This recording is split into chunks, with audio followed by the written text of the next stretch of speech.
عيناي شوقا ولطيبة ذرفت عشقا خير الله نور محمد صلى الله حق لا إله لا إله لا إله إلا الله محمد رسول الله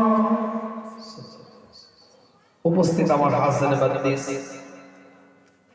brother ইসলাম আমার দিন দরদি নেককার পরেজগার ঈমানদার মুত্তাকি ভাইরা সংক্ষেপ আলোচনা আপনাদের খিদমত বিদায় নেব আপনাদের কাছ থেকে বিস্তারিত আলোচনা করা অবকাশ নাই এখন নাকে বিরিয়ানির গন্ধ এসেছে আলোচনার গাড়ি আগে যাবে না এখানে দোয়া হবে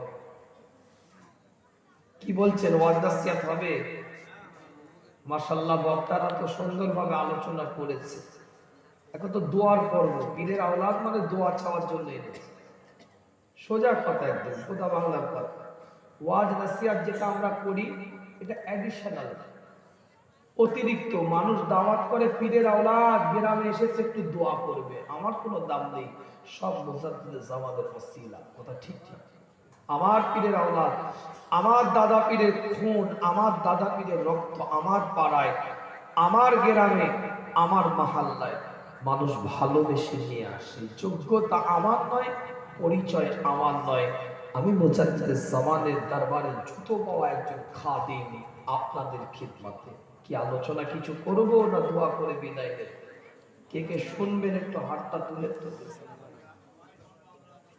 মাশাআল্লাহ খুব ভালো লাগলো আপনাদের আগ্রহ দেখে হাত তোলা একটু জবানের আওয়াজটা একটু শুনতে চাই ইমানদারের মতো একটা আওয়াজ দেখি মুসলমানের মতো সাবু খাওয়া রোগীর মতন নয় আজকে ইমানদারের মতো একটা আওয়াজ শুনতে চাই দেখি নারে তাকবীর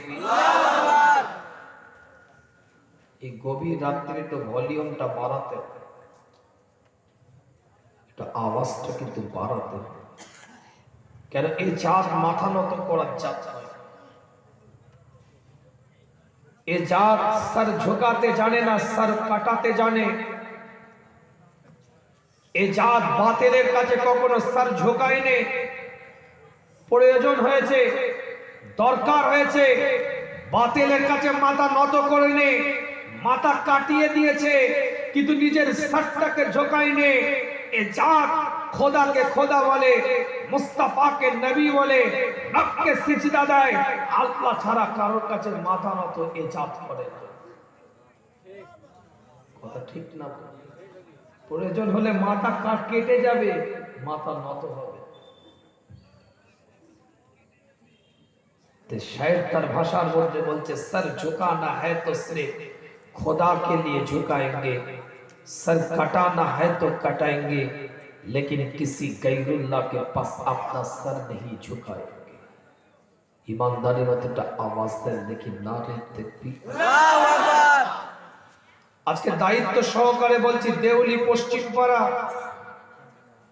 খুব স্পষ্ট ভাষায় আলোচনা করছি গভীর রাত্রিরে রাত দুটো পার করে অতিক্রম করে বসে আছি জান্নাতের টুকরাটার মধ্যে খুব স্পষ্ট বক্তব্য দিচ্ছি আপনাদের কাছে এই দেউলি পশ্চিম পাড়ার মানুষ কতটা তাহাজ্জুদ গুজার এটা আমার জানা নেই কতটা সালাতুল আওয়ামির নামাজ পড়ে এটা আমার জানা নেই কতটা ইশরাকের নামাজ পড়ে এটা আমার জানা নেই কতটা নফল ইবাদতের আওয়াজ তুলে নফল ইবাদত করে এটা আমার জানা নেই কিন্তু দায়িত্ব সহকারে বলে যাচ্ছি আজকে গভীর রাত্রিরে এখানে যারা বসে আছে দেউলি পশ্চিম পাড়া মসজিদ মাদ্রাসা প্রাঙ্গণে দায়িত্ব সহকারে বলে যাচ্ছে এরা সবাই আল্লাহর ওলিদেরকে মহব্বত করে সুবহানাল্লাহ জোরে বলে সুবহানাল্লাহ দিল্লির বুকে হাজী আলীর মাজারটা যখন জিয়ারত করলাম মহারাষ্ট্রের বুকে মুম্বাই হাজী আলীর মাজারটা জিয়ারত করে আমি যখন রাস্তার উপরে এসে হাজী আলীর মাজারটার দিকে তাকিয়ে আছি রোডের উপর থেকে হাজী আলীর মাজারটার দিকে দেখছি গুগলে সার্চ করবেন এখন আপনি দেখতে পাবেন হাজী আলী মুম্বাই বলে লিখবেন, স্পষ্ট দেখতে পাবেন হাজী আলীর মাজারটা। আমিও সেদিনে দেখেছিলাম, জোয়ার চতুর্দিক থেকে এসে পানির দিকে ঘিরে নিয়েছিল। হাজী আলীর মাজারটা দেখে মনে হয়েছিল আমার যে মুম্বাই শহরের বুকে যদি হাজী আলীর মাজারটা না থাকতো, গোটা মুম্বাই শহরটা ভারতের ম্যাপ থেকে মুছে যেত। আজও পর্যন্ত মুম্বাই শহরে হাজী আলীর মাজারটা আছে বলে ভারতের ম্যাপে মুম্বাই শহরটা জায়গা করে আছে। জোরে বলবেন। দিল্লি ক্যাপিটালে গেলাম, রাজধানী, আজমল খান পার্কে বক্তব্য দিচ্ছিলাম। আজকে গভীর রাত্রির এই শীতের মধ্যে বলে যায় আপনাদের খিদমতে, এ জাত মাথা নত করার জাত নয়। এ জাত ভারতবর্ষের বুকে থাকে, গণতন্ত্রের অধিকার নিয়ে থাকে, ইমানদার, আল্লাহকে এক বলে স্বীকার করে, মুস্তাফাকে বুকের সাথে জড়িয়ে নেয়, কারো জায়গিরিতে থাকে না, কারো দয়ার পাত্র হয়ে থাকে না। এই জাত, এই ইমানদার আল্লাহকে সিজদা দেয়। এই ভারতবর্ষে তার মাতৃভূমির বুকে অধিকার নিয়ে সিজদা দেয়। কথা ঠিক বলছি না? কেউ ভাড়াটিয়া করে রাখে না আমাদেরকে, অধিকার দিয়েছে বলে আছি। সেদিনে 47-এর পরে যদি অধিকার না দিত, ডক্টর বি.আর. আম্বেদকরের সংবিধান যদি ভারতবর্ষে থাকার অধিকার যদি মুসলমানকে না দিত, মনে রাখবেন তাহলে আর একটা দেশ হয়ে যেত। অধিকার দিয়েছে বলে তো আছি যে আয় একসাথে থাকবো। এই কথা বলার কথা ঠিক বলছে। আয় কাঁধে কাঁধ মিলিয়ে থাকবো, আয় বুকে বুক মিলিয়ে থাকবো, আয় হাতে হাত মিলিয়ে থাকবো, আয় জাতি ধর্ম নির্বিশেষে সম্প্রীতি, ভ্রাতৃত্ব, মানবতার ঐক্যের বন্ধনে থাকবো। আয় এই অধিকারটা দিয়েছে বলে আমরা তো আছি। এই জমিন থেকে আওয়াজ আসতে হবে না জোরে হবে? এই অধিকারের জমিন থেকে আওয়াজটা আসতে হবে না জোরে হবে? চিৎকার দিয়ে বলেন নারে তাকবীর। অসুবিধা হচ্ছে নাকি আপনাদের? মনে রাখবেন, ত্রিপুরার বুকে 2.5 মিনিটের ভিডিও গোটা পৃথিবীকে ভাইরাল করেছে। ভারতবর্ষের একটা ছোট্ট রাজ্য ত্রিপুরার বুকে 2.5 মিনিটের একটা ভিডিও গোটা পৃথিবীতে ভাইরাল হয়েছে। সেই ভিডিওতে আমার নবীর বিরুদ্ধে স্লোগান দেওয়া হয়েছে, ওপেন রাস্তায় মিছিল করে সরকারে কায়নাতের বিরুদ্ধে, মদিনা দুলালের বিরুদ্ধে, ইমামুল মুরসালিনের বিরুদ্ধে, ইমামুল কিবলাতাইনের বিরুদ্ধে, হাবিবের নবীবের তাবিবের বিরুদ্ধে, আহমদে মুস্তাফার বিরুদ্ধে, মদিনা দুলালের বিরুদ্ধে, হুজুরে পাক সাল্লাল্লাহু আলাইহি ওয়াসাল্লামের বিরুদ্ধে 2.5 মিনিটের ভিডিওতে ওপেন রাস্তাতে দাঁড়িয়ে লং মার্চ করে মিছিল করে প্রতিবাদ করতে গিয়ে নবীর বিরুদ্ধে কুরুচিপূর্ণ মন্তব্য করে সেই জায়গায় দাঁড়িয়ে তারা প্রতিবাদ করেছে, কুরুচিপূর্ণ মন্তব্য করেছে। মনে রাখবেন, আমি বলছি আপনাদের প্রেরণার দায়িত্ব সহকারে, যদি কেউ মনে করে ওই 2.5 মিনিটের ভিডিও শুধু মুসলমানদের নবী সরকারে কায়নাতের বিরোধিতা করা হয়েছে, শুধুমাত্র মুসলমানদের রাসূল মদিনাতুল দুলালের বিরোধিতা করা হয়েছে, শুধুমাত্র মুসলমানদের নবী ইমামুল মুরসালিনের বিরোধিতা করা হয়েছে, এই 2.5 মিনিটের ভিডিও। কিন্তু মনে রাখবেন, আমি বলে যাচ্ছি ভারতবর্ষের নাগরিক হিসাবে, এজ এ ইন্ডিয়ান, একজন ইন্ডিয়ান হিসাবে দায়িত্ব সহকারে বলে যাচ্ছি, ওই 2.5 মিনিটের ভিডিও শুধু নবীর বিরোধিতা করা হয়নি, ভারতবর্ষের সংবিধানের বিরোধিতা করা হয়েছে, গণতন্ত্রের বিরোধিতা করা হয়েছে। ভারতবর্ষের সংবিধানের বিরোধিতা করে তারা দেশদ্রোহীর মতন কাজ করেছে। কেন? ভারতের সংবিধান সর্বজাতের, সর্বধর্মের সমন্বয়ের ঐক্যের বন্ধনের সংবিধান। ভারতবর্ষের ফ্রান্সের বুকে কোন জাতের, কোন ধর্মের, কোন মহিষীর সম্পর্কে নোংরা ভাষায় কুরুচিপূর্ণ মন্তব্য করার অধিকার সংবিধান দেয় না। তারা দেশদ্রোহী, তারা ভারতের গণতন্ত্রের বিরোধিতা করেছে। عيناي شوقا ولطيبة ذرفت عشقا। ঠিক বলছি। আজকে বলে যাচ্ছি আপনাদের কাছে, তারা একটা বিশেষ ধর্মের ব্যানারকে সামনে ব্যবহার করেছে, কিন্তু তারা কোনো ধর্মের মানুষ নয়। কেন ধার্মিক ব্যক্তিত্ব কোনোদিন কোনো ধর্মের মহিষীর সম্পর্কে কুরুচিপূর্ণ মন্তব্য করতে পারে না। কোনো ধার্মিক মানুষ যে কোনো ধর্মের, ধর্ম যদি কেউ মানে, কোনোদিন কোনো ধর্মকে আঘাত সে করতে পারে না। যারা সাম্প্রদায়িক হয় তারাই ধর্মকে আঘাত করে, সে যে জাতেরই হোক। আমার কথাটা বুঝে এসছে? গভীর রাত্রে একটা ঘুমটা ছাড়াচ্ছি, টচ করার আগে পিচটা দেখছি, আলোচনার সাবজেক্টে যাইনি আমি। অসুবিধা হচ্ছে নাকি? এ কথা বলে অসুবিধা হচ্ছে? কোন ধার্মিক মানুষ কোনোদিন কোন ধর্মকে আঘাত করতে পারে না। সত্যকারের ধর্ম পালন করে মুসলিম, কোন ধর্মকে আঘাত করবে না, এই শিক্ষা ইসলাম দেয়। সত্যকারে আর একটা ধর্মকে অবিলম্বে তারা মানুষ মানে বা তার মতে চলে, অন্য ধর্মকে আঘাত করতে পারে না। যারাই ধর্মকে আঘাত করে তারা হচ্ছে সাম্প্রদায়িক ধর্ম পালন করে। কথা বুঝে আসছে? ধার্মিক কোনদিন করতে পারে না। মনে রাখবেন, আলোচনায় যাওয়ার আগে, মূল সাবজেক্টে যাওয়ার আগে, টচ করার আগে, পিচটা একটু ঠিক করার আগে, আপনাদের খেদমতে আপনাদের পীরের আওলাদ বলে যাচ্ছে, আপনাদের কাছে আলোচনায় এই 2.5 মিনিটের ত্রিপুরার যে ভিডিওটা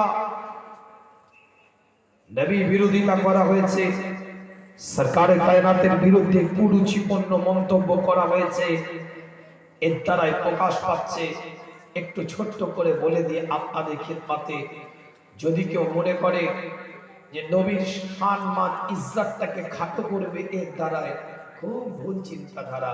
কেন মোমবাতির আগুন ফুঁক দিলে নিভে যায়, নম্বর আগুন ফুঁক দিলে নিভে যায়, হারিকেনের আগুন ফুঁক দিলে নিভে যায়, কিন্তু দাও দাও করে জ্বলছে যেখানে বিরিয়ানিটা রান্না হচ্ছে, সেই আগুনটা সেটা কি ফুঁক দিলে নিভে যায়?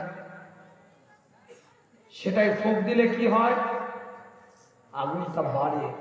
জোর করে ফুঁক দিয়ে নিভাতে গেলে কি হয়? মুখটা পুড়ে। মনে রাখবেন, আমার নবী সরকারে কায়নাত, মদিনা দুলাল, ইমামুল মুরসালিন, ইমামুল হুদা, ইমামুল কিবলাতাইন, হাবিবে নবীবে তবিবে শান মান ইজ্জত নম্পের আলোর মতো নয়, হারিকেনের আলোর মতো নয়, মোমবাতির আলোর মতো নয়। আমার নবীর সম্মান ইজ্জত তাজিম গোটা পৃথিবীতে দাও দাও করে জ্বলছে। যদি কেউ বোকামি করে নম্পের আলোর মতো ভেবে, মোমবাতির আলোর মতন ভেবে, হারিকেনের আলোর মতন ভেবে ফুঁক দিয়ে নিভাতে চায়, দায়িত্ব সহকারে বলছি, আমার নবীর সম্মান ইজ্জতে যত কথা বলবে, আমার নবীর সম্মান ইজ্জতকে আমার আল্লাহ ওয়া রাফা'না লাকা যিকরা করবে, উচ্চ মাকাম দান করবে। আরো জোর করে নিভাতে গেলে ফ্রান্সের বুকে যে ব্যক্তিটা নবীর বিরুদ্ধে কাপড় তৈরি করেছিল, 1.5 মাসের মধ্যে গাড়ি অ্যাক্সিডেন্ট করে মৃত্যুবরণ করেছে, জোর করে নিভাতে গেলে আল্লাহর তরফ থেকে বিচার শুরু হয়েছে। বলবেন না সুবহানাল্লাহ? যতক্ষণ বক্তব্য দিলাম আমি কিন্তু এই গভীর রাত্রিকে টাইম পাস করিনি, প্রত্যেকটা তথ্যমূলক কথা বলার চেষ্টা করেছি। কথা ঠিক বলছি? আমি কিন্তু টাইম পাস করতে পারতাম, অনেক টাইম পাসের কথা আছে, কিন্তু আল্লাহর দরবারে দায়ী হতে হবে। এই মানুষগুলো আরামের ঘুমটাকে দূরে রেখে, আরামের বিছানাগুলোকে ছেড়ে দিয়ে এই ঠান্ডায় শীতে বসে আছে। আমি এদের এই সময়টার দাম দেওয়া আমার দায়িত্ব, তথ্যমূলক কিছু কথা বলে এদেরকে কিছু বোঝানোর আমার দায়িত্ব। আল্লাহর দরবারে কিন্তু দায়ী হতে হবে। তাকবীরে ধ্বনি একটা শুনবো, আলোচনার দিকে আগিয়ে যাব, কিন্তু একটু সাথ দিতে হবে আমার সাথে। কি হয়, শুনবেন তো নাকি? একটু সাথ দিতে হবে। প্রত্যেকটা ক্রিয়ার একটা বিপরীত প্রতিক্রিয়া আছে, কিন্তু আপনাদের মাইক কিছু সেট করতে পারেন। মাইকের পজিশন খুব কঠিন, আল্লাহ পাক কবুল করেন। অনেক কষ্ট করে আপনাদের কাছে এসেছি, দুটো কথা বলবো বলে।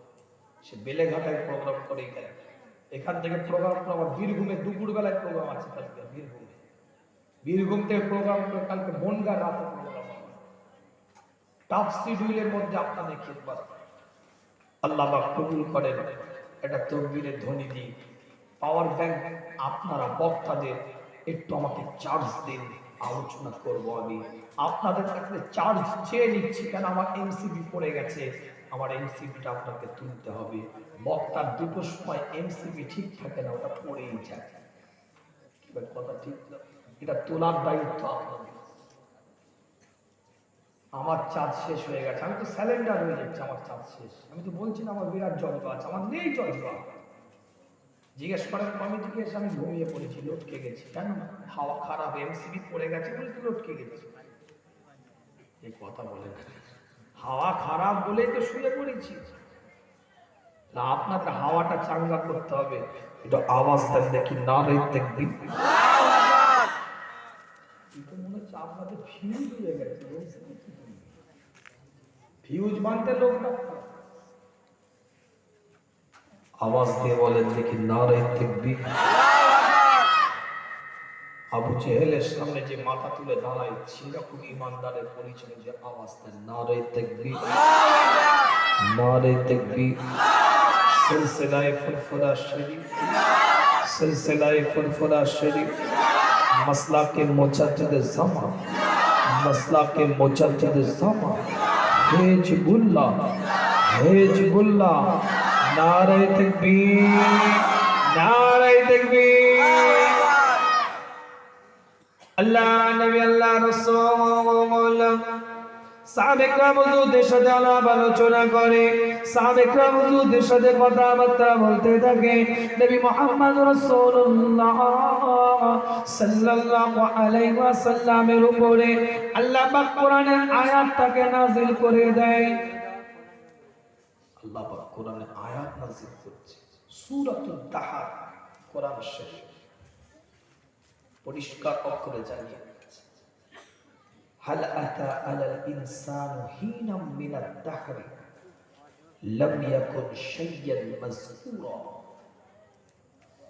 আল্লাহ আমার নবী মুহাম্মদুর রাসূলুল্লাহ সাল্লাল্লাহু আলাইহি ওয়াসাল্লামের উপরে কোরআনের আয়াতটাকে নাযিল করে দেয়। কোরআনের আয়াতের ভাষার মধ্যে দিয়ে আমার আল্লাহ আমার মাওলা পরওয়ারদিগার জানিয়ে দেয়, তোমাদের কিছুই যখন ছিল না, হাল আতা আলাল ইনসানু হিনা মিনাদ দাহরি লাম ইয়াকুন শাইয়ান মাযকুরা। তোমাদের বলার মতন যখন কিচ্ছু ছিল না, কিছু দেখাবার মতন কিচ্ছু ছিল না, অস্তিত্বহীন অবস্থায় যখন ছিলে, অস্তিত্ববিহীন যখন অবস্থায় ছিলে, তোমাদের অস্তিত্ব বলে কিচ্ছু ছিল না, আমি আল্লাহ, আমি মাওলা, আমি পরওয়ারদিগার পৃথিবীর বুকে তোমাদেরকে অস্তিত্ব দিয়ে সমাজের বুকে মাথা তুলে বেঁচে থাকতে সহযোগিতা করেছি।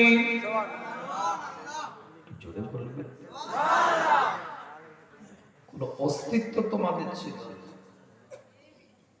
অস্তিত্বহীন অবস্থায় তোমরা ছিল। منها خلقناكم وفيها نعيدكم ومنها نخرجكم تارة أخرى। আবার অস্তিত্ব বিলিয়ে দেব। বডি দেখাবার কিছু নেই, সিক্স প্যাক দেখাবার কিছু নেই, এইট প্যাক দেখাবার কিছু নেই, সব বিলিয়ে যাবে, সব শেষ হয়ে যাবে, সব নষ্ট হয়ে যাবে। ক্ষণস্থায়ী কিছু দিনের জন্য পৃথিবীর বুকে তুমি এসেছে। আল্লাহ নবী আল্লাহ রাসূল সাহাবেকরা হুজুরদের দিকে লক্ষ্য করে এলান করে দেয়, সাহাবেকরা হুজুরদের দিকে লক্ষ্য করে প্রশ্ন করে, আইয়ুল খালকি আযাবাল ঈমান, পৃথিবীর মধ্যে সবথেকে অবাক করে দেওয়ার মতন ঈমানটা কাদের, আশ্চর্য করে দেওয়ার মতন ঈমানটা কাদের? সাহাবেকরা হুজুররা বলে, হুজুর পৃথিবীর মধ্যে সবথেকে অবাক করে দেওয়ার মতন ঈমান, আশ্চর্য করে দেওয়ার দেওয়ার মতো ঈমান, আল্লাহ পাকের ফেরেশতাদের ঈমান, আল্লাহ নবী মুহাম্মদুর রাসূলুল্লাহ সাল্লাল্লাহু আলাইহি ওয়াসাল্লাম জানিয়ে দেয় তাদের ঈমান আবার অবাক করার কি আছে, আশ্চর্য করার কি আছে। তারা তো সর্বক্ষণ সর্ব অবস্থায় আল্লাহ পাকের নূরের তাজাল্লির মধ্যে ঘেরা, তারা তো সর্বক্ষণ সর্ব অবস্থায় আল্লাহ পাকের কাছাকাছি থাকে। তারা ঈমান আনবে না তো কারা ঈমান আনবে? তাদের ঈমান আবার অবাক করার মতন কি আছে? তাদের ঈমান অবাক করার কি আছে? তারা তো সর্বক্ষণ সর্ব অবস্থায় আল্লাহর নূরের তাজাল্লিটার মধ্যে ঘেরা।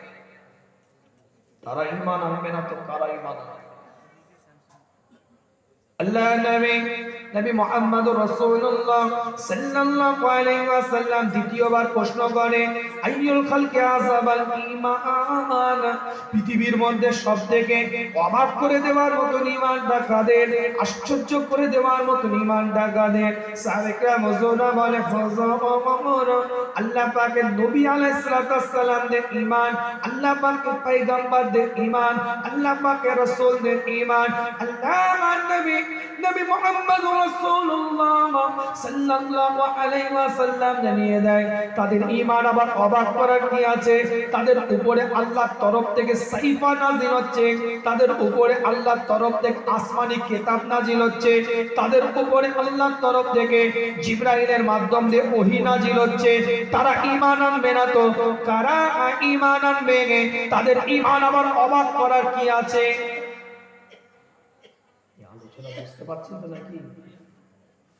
দেখেন গভীর রাত, পুলিশ স্টপ কমা গন্ডগোল হয়ে গেলে মুশকিল আছে। এক জায়গায় লেখা আছে এখানে পিশাব করিবেন না, করিলে 100 টাকা ফাইন। ঘুমের ঘরে কমা আগে চলে এসেছে, এখানে পিশাব করিবেন না, করিলে 100 টাকা ফাইন। এই সময়টা ওয়াজ করা খুব কঠিন, আমার জন্য কঠিন, ওয়াজ শোনা তার থেকে বেশি কঠিন। কেন? এখন শুধু ফার্স্ট গিয়ার আর সেকেন্ড গিয়ার মারছে। এখানে যারা বসে আছে কিছু মনে করবেন না, অধিকাংশ মানুষ না ছাড়ে বসে আছে।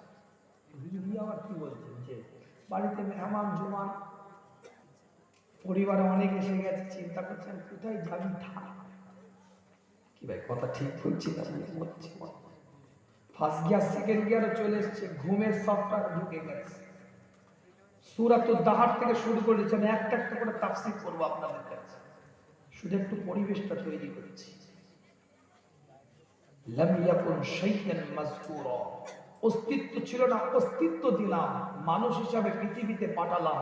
শুধু মানুষ হিসাবে পাঠালাম না, আশরাফুল মাখলুকাত করে দিলাম। শুধু আশরাফুল মাখলুকাত করিনি, পৃথিবীর মধ্যে উত্তম পরিকাঠামোর মধ্যে দিয়ে আমি আল্লাহ তোমাদেরকে তৈরি করলাম। লাকাদ খালাকনাল ইনসানা ফি আহসানি তাকওয়িম, উত্তম পরিকাঠামোর দ্বারাই তোমাদেরকে তৈরি করলাম। আর উত্তম পরিকাঠামোর দ্বারাই তৈরি করার পরে সবথেকে বড় সম্পদ ঈমান নামক একটা সফটওয়্যার তোমাদেরকে ডাউনলোড করে দিলাম, আপডেট দিলাম। ঈমান আমল তোমাদেরকে ডাউনলোড করে। আল্লাহ আবু জেহেলকেও তৈরি করেছে, লাকাদ খালাকনাল ইনসানা ফি আহসানি তাকওয়িমের মাধ্যম দিয়ে। আল্লাহ আবু লাহাবকেও তৈরি করেছে, লাকাদ খালাকনাল ইনসানা ফি আহসানি তাকওয়িমের মাধ্যম দিয়ে। আল্লাহ উতবাকে তৈরি করেছে, শাইবাকে তৈরি করেছে, নমরুদকে তৈরি করেছে, ফিরআউনকে তৈরি করেছে।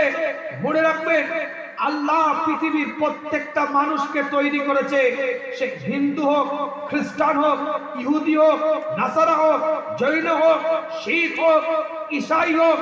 পৃথিবীর বুকে বুশ থেকে শুরু করে বিল ক্লিনটন পর্যন্ত, মোদি থেকে শুরু করে অমিত শাহ পর্যন্ত সবাইকে আল্লাহ তৈরি করেছে উত্তম পরিকাঠামোর দ্বারায়, উত্তম উপায়ে তৈরি করেছে।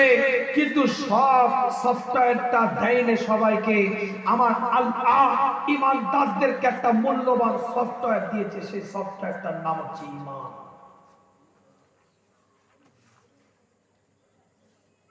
উত্তম পরিকাঠামোর দ্বারা মোবাইলটা তৈরি হয়েছে, কিন্তু আবু বকরের কাছে যে সফটওয়্যারটা ছিল সেটা আবু জেহেলের কাছে ছিল না। হযরতে ওমরের কাছে যে সফটওয়্যারটা ছিল সেটা আবু লাহাবের কাছে ছিল না। হযরতে উসমানের কাছে যে সফটওয়্যারটা ছিল সেটা উতবা সাহেবের কাছে ছিল না। সেই সফটওয়্যারটার নাম হচ্ছে ঈমান।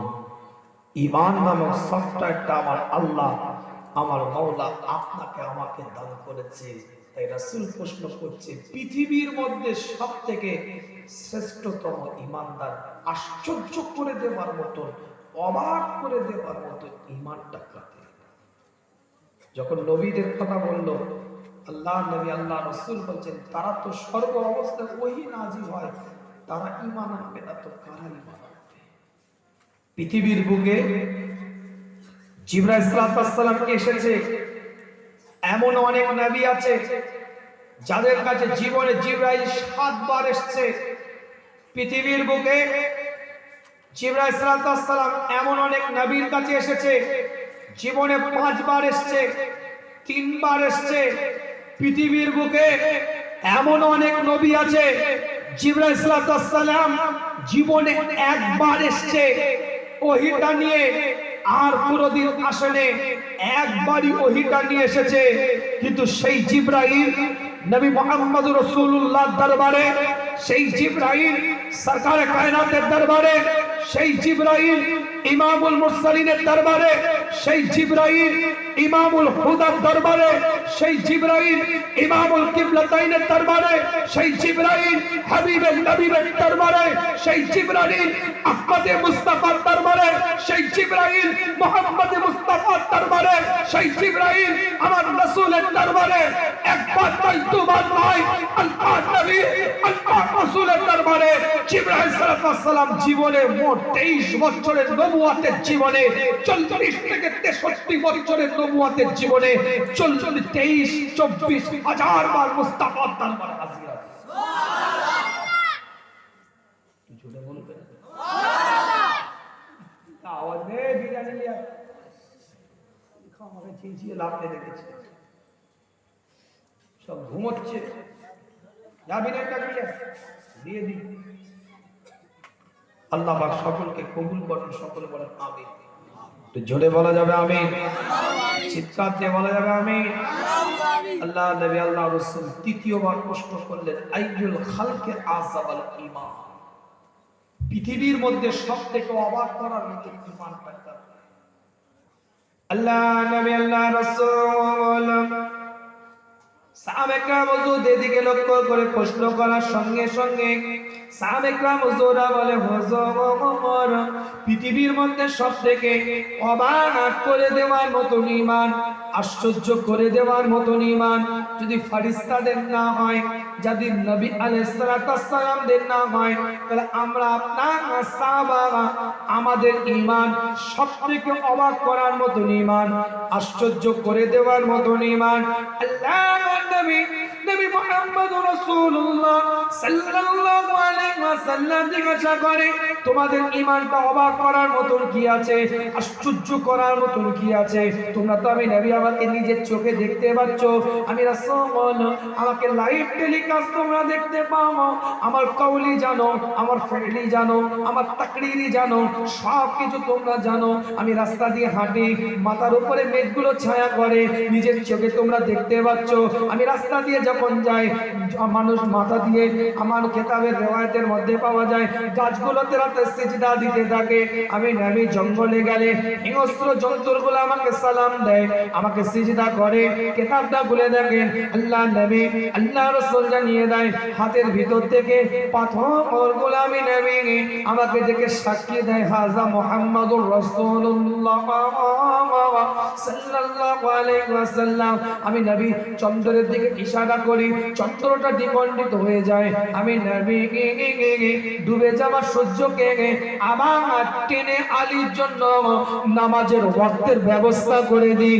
এটা তোমরা নিজের চোখে দেখেছো, এটা দেখার পরে তোমরা ঈমান আনবে না তো কারা ঈমান আনবে? তোমাদের ঈমানটা আবার অবাক করার কি আছে, আশ্চর্য করে দেওয়ার কি আছে? কথা বলেন, কথা বুঝতে পারছে? কিন্তু লাইভ টেলিকাস্ট দেখছো, এই যে লাইভ চলছে, ইউটিউবার আবার ডেঞ্জারাস ভাবতে পারো। এদের যারা যেমন খেদমত হচ্ছে, আবার কিছু ইউটিউবারদের দ্বারা ইসলাম পুরো শেষ হয়ে যাচ্ছে। কি ভাই কথা ঠিক না? আগে ইউটিউব খুললে গান বাজনা সিরিয়াল নাটক পাওয়া যেত, এখন এদের খেদমতে কোরআন দিন শরিয়াত ইসলাম পাওয়া যায়। এই ছেলে তুলেছি আর শত মাঠের বাইরে চলে যাবে, কাছাড় মেরে পোটাবার করে যাস তো করে নিচে বস, নিচে বস, কম্বল মুড়ি দিয়ে পাবজি খেলছো। আল্লাহ পাক কবুল করেন, সকলে বলেন আমিন। ইউটিউবারদের যারা খিদমত হচ্ছে অস্বীকার করার জায়গা নেই।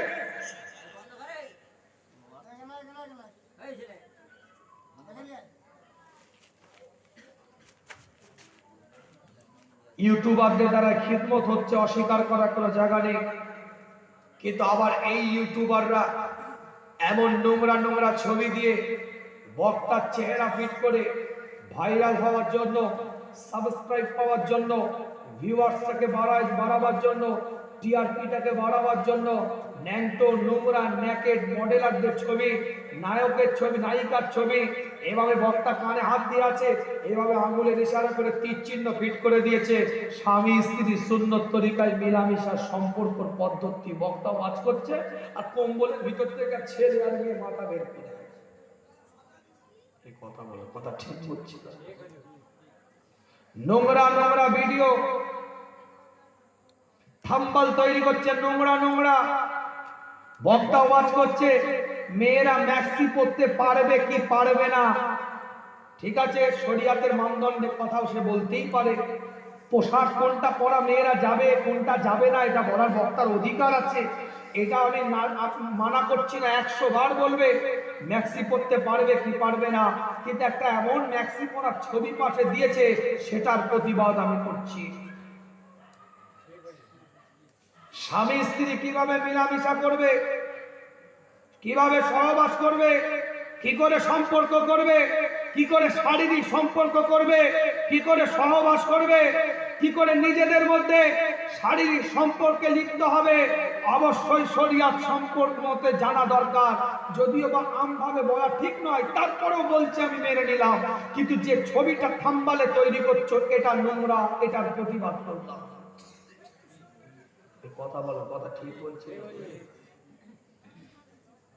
কিছু মনে করবেন না, এমনও পোশাক পরে মেয়েদের ছবি দিচ্ছে, খুব দুর্ভাগ্য। ঈমান থাকবে না, মুরতাদ হয়ে যাবে। ফতোয়া দিচ্ছে আমি, শোন, ঈমান থাকবে না, মুরতাদ হয়ে যাবে। কোন আলেমের মাজার নেই, চ্যালেঞ্জ করলাম আমি। যদি বলেন কেন হুজুর কাবিরা গুনাহ হবে, আমি বলবো না, কাবিরা গুনাহ নয়, মুসলমানের খাতা থেকে ক্যান্সেল হয়ে যাবে। আপনি বলে হুজুর কেন ফতোয়াটা দিচ্ছেন, ছোট্ট একটা কথা বলে দিই।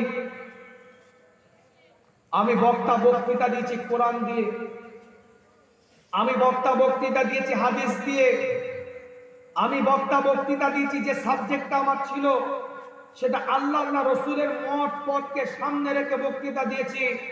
তুমি সেই বক্তৃতাটাকে ভাইরাল করার জন্য, ভিউয়ার্স পাওয়ার জন্য, সাবস্ক্রাইবকে বাড়াবার জন্য, টিআরপি কে উঠাবার জন্য তুমি নোংরা একটা থাম্বনেল তৈরি করে তুমি আমার কোরআনের অপমান করেছো। এই কথা বলো, কথা ঠিক। কোরআনের অপমানকারী জান্নাতি না জাহান্নামী? রাসূলের হাদিসের অপমান করেছো। শুধু আবার ইউটিউবারদের আমি দোষ দেব না, কিছু নোংরা খারাপ জঘন্য ব্যবসাদার তৈরি বক্তা তৈরি হয়েছে। এরা টাকা, অর্থ, সম্পদ ছাড়া এরা কিচ্ছু চিনে না। এরা টাকার পিছনে দৌড়ায়। এদের দ্বীন নাই, শরিয়াত নাই, ইসলাম নাই, কোরআন নাই। এদের খালি টাকা, টাকা, অর্থ, সম্পদ, কন্ট্রাক্ট, এগ্রিমেন্ট, চুক্তি, এছাড়া এদের কাছে কিছু পাবে না। এদেরকে পয়সা দাও, এরা ন্যাংটো হয়ে নাচবে। এরা টাকার জন্য না, এদের বিবিকেও বিক্রি করতে পারে, মাকেও বিক্রি করতে পারে। অর্থের লোভ, টাকার লোভ, সম্পদের লোভ, এদের টুপিটা সাইন বোর্ড, এদের দাড়িটা সাইন বোর্ড, এদের জুব্বাটা সাইন বোর্ড, এরা মৌলানা ডিগ্রিটা সাইন বোর্ড হিসাবে ব্যবহার করে। এরা আবু জেহেল, আবু লাহাব, উতবা, সাইবা, ফিরাউনের থেকেও খারাপ। এরা কোরআন বিক্রি করে, দ্বীন বিক্রি করে, ইসলাম বিক্রি করে, আল্লাহ আল্লাহ রাসূলের কথা বিক্রি করে এরা পেট চালায়। এই কথা বল, কথা ঠিক বলছে? রাগ করছে, ডোজ করা হয়ে যাচ্ছে।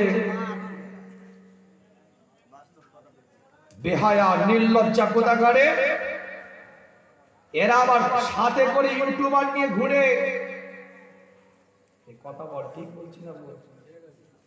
এরা আবার নিজেরা ঠিক করে দেয় গাড়িতে কিভাবে কোন নিয়ে ছবিটা লাগাবি আমার পাশে, কিভাবে কোন মেয়ের ছবিটা সেটিং করবি আমার পাশে, কি করে আমার ভিডিওটা ভাইরাল হবে। মেয়েদের একটা মাসিক হয়, পিরিয়ড হয়, হায়েজ হয়, যেটা না হলে বাচ্চা হয় না। এই হায়েজের ওয়াজ করছে বক্তা, ওয়াজ করতে করতে দুঃখজনক বিষয়, খুবই নোংরা একটা দৃশ্য থাম্বনেলে ফিট করেছে শুধু ভিউয়ার্স পাওয়ার জন্য। তোর ঈমান আছে, তোর আকীদা আছে? হে বক্তা, তুই সিলসিলার নামটা শুধু মুখে নিস, দিনকে বেঁচে খাচ্ছিস। বেহায়া কোথাকারে, নির্লজ্জা কোথাকারে। কিছু মনে করবেন না, একটা কথা বলে যায়। দুটো জিনিসের উপরে জালসার মাহফিল দাঁড়িয়ে আছে, দুটো জিনিসের উপরে জালসার মাহফিল দাঁড়িয়ে আছে। একটা হচ্ছে বক্তা চিন্তা করছে কি করে চেঁচে নেবো, আর কমিটি চিন্তা করছে কি করে চেপে দেব। ভাই কথা ঠিক করছি না ভুল করছি? বক্তা চিন্তা করছে 18 থেকে কি করে 22 করব, আর কমিটি চিন্তা করছে 18 থেকে কিভাবে 16 করব, কিভাবে কিভাবে করা যায়। সেটা আপনাদের ব্যাপার। 22-এর জায়গায় 50 দেন, আমার অসুবিধা নেই, 100 বার দেন। কিন্তু আমার বলার বক্তব্য হচ্ছে এই নোংরা থাম্বনেল বন্ধ করো। ইউটিউবারদের হাতে ধরে পায়ে ধরে বলছি, আল্লাহর দরবারে দায়ী হবে। তোমরাও সাবধান হয়ে যাও, কেন দিন শরিয়াতের খিদমত করতে এসে নোংরামি করো না। বক্তাদেরকেও বলি সাবধান হও, রবের দরবারে জবাবদিহি করতে হবে, কিয়ামতের দিনে দাঁড়াতে হবে। দুনিয়াটা সব নয়। নোংরা থাম্বনেল, অর্থের জন্য, সম্পদের জন্য ঈমানকে বিক্রি করো না। আল্লাহর দরবারে দায়ী হতে হবে, আল্লাহ কিন্তু তোমার জবাবদিহি করবে। রাগ করলে আমার কথায় কষ্ট পেলে আল্লাহ পাক সকলকে কবুল করেন, সকলে বলেন আমিন। নবী মুহাম্মদ রাসূলুল্লাহ সাল্লাল্লাহু আলাইহি ওয়াসাল্লাম বলছেন, আইয়ুল খালকি আসাবাল ঈমান। আর ঈমান কোথায় দাঁড়িয়ে আছে চিন্তা করে। আল্লাহ নবী, আল্লাহ রাসূল সাহাবে کرام হুজুরদের দিকে লক্ষ্য করে এলান করে দেয়। সাহাবে کرام হুজুরদের দিকে তাকিয়ে ঘোষণা দিয়ে দেয়, পৃথিবীর মধ্যে সব থেকে অবাক করে দেওয়ার মতন ঈমানটা কাদের, আশ্চর্য করে দেওয়ার মতন ঈমানটা কাদের। সাহাবে کرام হুজুররা বলে, হুজুর আমাদের আর ইলমে নাই, হুজুর আপনি বলেন পৃথিবীর মধ্যে সব থেকে অবাক করে দেওয়ার মতন ঈমানটা কাদের, সব থেকে অবাক করে দেওয়ার মতন ঈমানটা কাদের, আশ্চর্য করে দেওয়ার মতন ঈমানটা কাদের। সাহাবে کرام হুজুর এই কথা বলার সঙ্গে সঙ্গে নবী মুহাম্মদুর রাসূলুল্লাহ সাল্লাল্লাহু আলাইহি ওয়াসাল্লাম জানিয়ে দেয়, পৃথিবীর মধ্যে সব থেকে অবাক করে দেওয়ার মতো, আশ্চর্য করে দেওয়ার মতো ঈমান আমার আখির জামানার উম্মত উম্মতীদের ঈমান, আমার শেষ জামানার উম্মত উম্মতীদের ঈমান। যারা আমাকে দেখলো না, আমার উপর ঈমানটা নিয়ে আসলো। আমি মুস্তাফা আমাকে দেখলো না, আমার উপরে ঈমানটা নিয়ে আসলো। আমি তাজেদারে হারাম আমাকে দেখলো না, আমার উপরে ঈমানটা নিয়ে আসলো। আমি ইমামুল মুরসালিন, আমি নবী, আমাকে না দেখে আমার উপরে যারা ঈমানটা নিয়ে আসে, আমি রাসূল আমাকে না দেখে যারা আমাকে মোহাব্বত করে ঈমানটা নিয়ে আসে, শুধুমাত্র জেনেছে ऐसा মুখরা তা, এমন চেহারাটা ছিল, শুধুমাত্র জেনেছে ऐसा চলতা তা, এরকম ভাবে চলতো, শুধুমাত্র জানার পরে আমি নবী আমার উপর ঈমানটা নিয়ে এসেছে। পৃথিবীর মধ্যে সব থেকে অবাক করে দেওয়ার মতন ঈমান, আশ্চর্য করে দেওয়ার মতন ঈমান, যারা আমাকে না দেখে আমার উপর ঈমান এনেছে, তাদের ঈমান সব থেকে অবাক করে দেওয়ার মতন ঈমান। জোরে বলবেন না? সুবহানাল্লাহ। একটু চিৎকার দিয়ে বলবেন সুবহানাল্লাহ।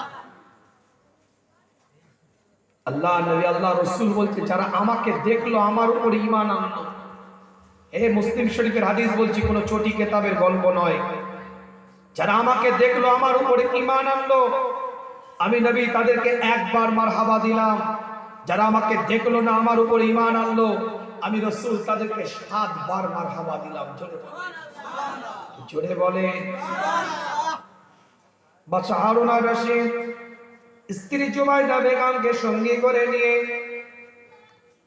সি বিচের মধ্যে ঘুরে বেড়াচ্ছে, বালির মধ্যে ঘুরে বেড়াচ্ছে। দূর থেকে লক্ষ্য করে দেখে বাদশা হারুন আর রশিদের আমলে একটা ফকির ছিল, একটা দরবেশ ছিল, একটা মসজিদ ছিল, একটা ফকিরের নাম তার বাহলুল। বাহলুলের দিকে তাকিয়ে বলে, বাহলুল কি করছে একটু দেখবো, কি বানাচ্ছে বাহলুল একটু দেখবো। স্ত্রীর দিকে তাকিয়ে বলতে থাকে কি করবে ওখানে গিয়ে। জুবাইদা বেগম বলছে দেখবো একবার বাহলুল কি তৈরি করে, কি বাহলুল বানাচ্ছে। বাহলুলের কাছে গিয়ে দেখে বাহলুল বালির মধ্যে একটা ঘর তৈরি করছে।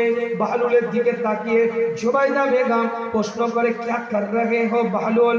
বাহলুল বলতে থাকে জান্নাত মে ঘর বানা রহা হো, জান্নাতের মধ্যে ঘরটা তৈরি করছি। বাহলুলকে আবার প্রশ্ন করে বিকতে হ্যাঁ, বিক্রি করো। বাহলুল বলে অবশ্যই বিক্রি করি। কিমত কিতনা, দামটা কত? বলে 10 দিরহাম। হাতে এর মধ্যে 10 দিরহাম দিয়েছে, সমুদ্রের মধ্যে ওই দিরহামটা ফেলে দিয়েছে। বাহলুলের দিকে লক্ষ্য করে বাহলুল ওই বালির ঘরটা ভেঙে দিয়ে জুবাইদা বেগমকে বলে তোমার ঘর জান্নাতে হয়ে গিয়েছে, তেরা ঘর जन्नत में बन गए, तेरा घर जन्नत में बन गए। आवाज नहीं ছেড়ে দাও, জোরে বল সুবহানাল্লাহ। জবান বন্ধ থাকলে আল্লাহ দেখতে পাচ্ছে না, পায় না? একটা বন্ধ না থাকে চিৎকার দিয়ে বল সুবহানাল্লাহ। জুবাইদা বেগমের দিকে তাকিয়ে হারুন আর রশিদ বাদশা, সরদার, রাষ্ট্রনায়ক, রাষ্ট্রপ্রধান জুবাইদা বেগমকে বলে টাকা দেওয়ার জায়গা খুঁজে পাওনি, কেন ওখানে দিলে? তো সমুদ্রে মোহর ফেলে দিয়ে বালির ঘর ভেঙে দিয়ে বলে জান্নাতে ঘর হয়ে গেছে, টাকা দিয়ে জায়গা খুঁজে পাওনি। বউয়ের পে রাগ করতে করতে ঘরের দিকে যায়। কিতাবের রিওয়ায়াতের মধ্যে পাওয়া যায় বাহলুল মাজজুবের এই কথা ভাবতে ভাবতে, মাজজুবের এই কথা চিন্তা করতে করতে ঘুমিয়ে গেছে। ফকির দরবেশের কথা চিন্তা করতে করতে জুবাইদা বেগমের পাশে ঘুমিয়ে গিয়েছে, নিদ্রা চলে গিয়েছে। বাদশা হারুন আর রশিদ স্বপ্নের মধ্যে দেখে জান্নাতের মধ্যে একটা ঘর তৈরি হয়ে গিয়েছে, আর ওই ঘরের মধ্যে উপরে সাইনবোর্ডে লেখা আছে বাইতে জুবাইদা, জুবাইদা প্যালেস, জুবাইদা বাংলো, মাখানে জুবাইদা, জুবাইদা বাংলো, জুবাইদার ঘর, স্ত্রীর ঘর বলে। বাহলুল মাজজুবের ওই কথা চিন্তা করছিল, স্ত্রীর ঘর বলে ভিতরে ঢুকতে গেছে, দরওয়ান আটকে দিয়েছে। कहां घुस रहे? बोले मेरे बीवी का मकान है। बोले तेरा बीवी कहां है? तेरा नहीं, चल हाथ ताड़िए दिएছে। ঘুমটা ভেঙে গেছে, বাদশা উঠে গিয়েছে। হারুন আর রশিদ বলতে থাকে स्त्री के चलो कोताय फकीर के पास। क्यों? कल तो बोल रहे थे क्या होगा वहां जाकर। अरे चलो नहीं यार, हम बोल रहे थे। নিয়ে চলে গিয়েছে স্ত্রীকে সাথে করে। বাহলুলের দিকে লক্ষ্য করে দেখে, বাহলুলের দিকে তাকিয়ে দেখে একই ভাবে বালির মধ্যে ঘরটা তৈরি করে, একই ভাবে বালির মধ্যে ঘরটা বানাচ্ছে। বাহলুলকে গিয়ে প্রশ্ন করেছে क्या कर रहे हो? বলে जन्नत में घर बना रहा हो। बिकते हैं? বলে बिकता, बिक्री करो। বলে हाँ बिकते हो, बिकता हूँ बिक्री करी कीमत कितना बोले 10,000 दिनार बोले कल तो 10 दिरहम था आज कैसे 10,000 दिनार बन गए किताबेर रिवायतेर মধ্যে পাওয়া যায় নাই সেই দিনটা বাহলুল চিৎকার আওয়াজ দিয়ে বলেছিল যখন বলেছে কালকে তো 10 দিরহামে বিক্রি করলে আজকে কি করে 10,000 দিনারটা হয়ে গেল সেই দিনে বাহলুল চিৎকার দিয়ে বলেছিল কাল বিন দেখে লেকার গয়ে थे কালকে না দেখে নিয়ে চলে গিয়েছিলে আজ দেখकर आएंगे আজকে সরাসরি দেখে এসেছো তাই আজকে 10,000 দিনার बन गए জোরে বলো সুবহানাল্লাহ এ তোমার ঈমানের দাম আছে যদি ঈমান তোমার থাকে বুঝি কি বলছি ঈমান নেই এ তোমার ঈমানটার দাম আছে যদি তুমি ঈমান রাখতে পারো তোমার ঈমান আলা ঈমান তোমার ঈমান টপ র‍্যাঙ্কের ঈমান তোমার ঈমান উচ্চ ঈমান তোমার ঈমান মাকামের ঈমান তোমার ঈমান জান্নাতের ঈমান তোমার ঈমান জাহান্নাম থেকে অনিবার্য তোমাকে সরিয়ে রাখার ঈমান তোমার ঈমান নবীর শাফাতের ঈমান তোমার ঈমান নবীর হাউজে কাউসারে পানি পান করার ঈমান তোমার ঈমান আল্লাহর আরশে আজিমের তলায় সাত শ্রেণীর ছায়ার মধ্যে থাকার ব্যবস্থা করে দেওয়ার ঈমান তোমার ঈমান মুস্তাফার সাথে জান্নাতে থাকার ঈমান সুবহানাল্লাহ তো প্রশ্নটা হচ্ছে ঈমানটা কি আমার আলোচনা বুঝতে পারছেন না জি বুখারীর হাদিস বললাম আসেন আবার হাদিস বলছি শুনবেন তো নাকি ঘুমোচ্ছে ঈমানটা কি খায় না মাকে না গিলে না লাগায় জানতে হবে না হবে তাহলে যে নবী বলছে আখেরি জামানায় ঈমান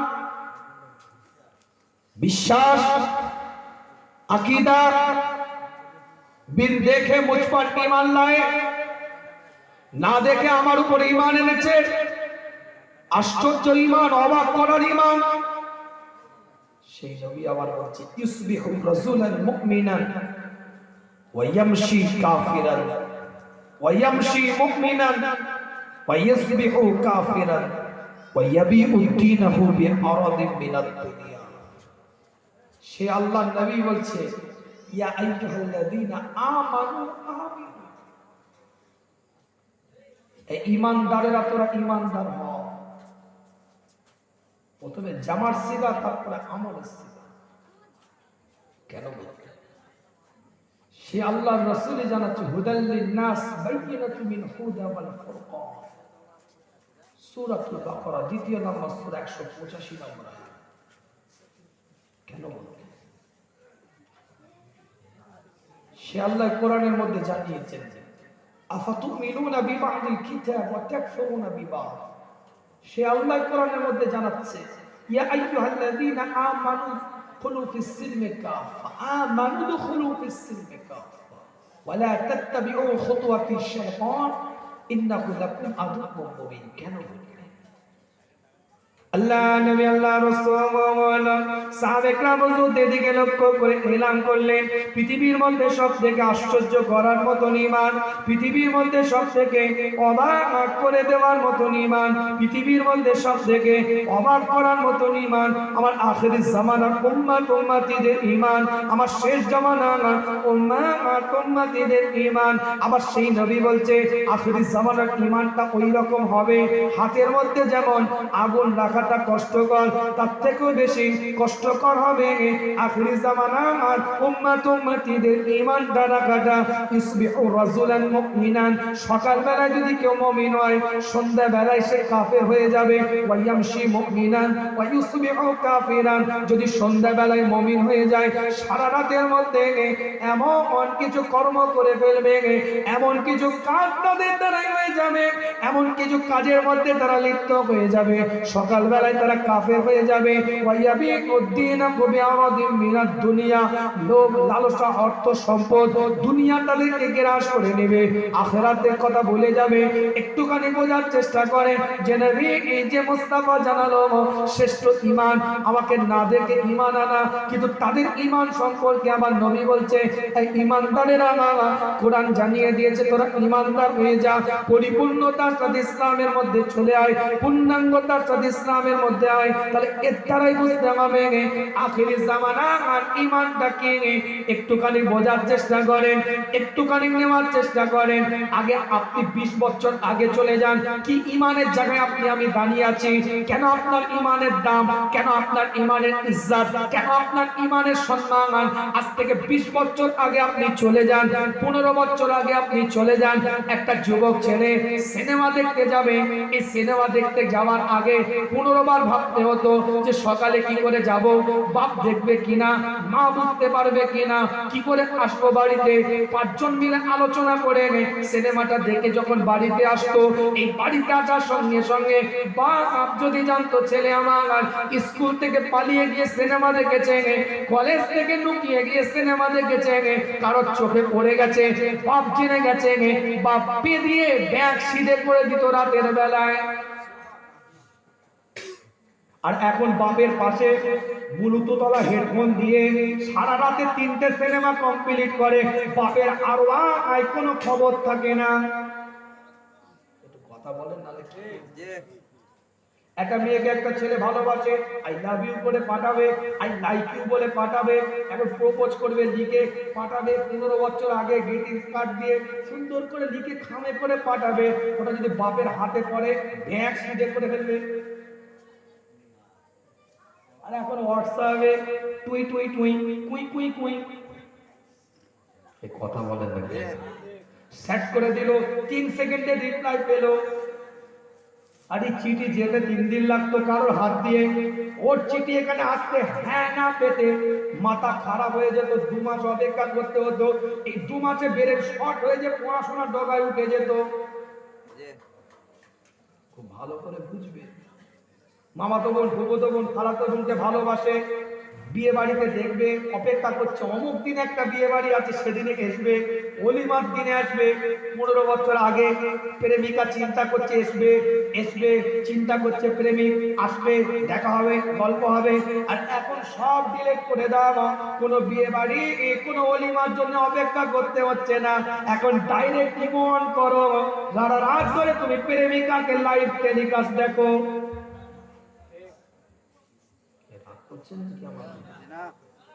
ঈমান কোথায় চলে এসেছে বুঝতে পারছেন? আমার কথাটা কিছু বুঝতে পারছেন তো? ঈমানটা কোন জায়গায় এসে গেছে, কি করে ঈমানটাকে রাখবেন?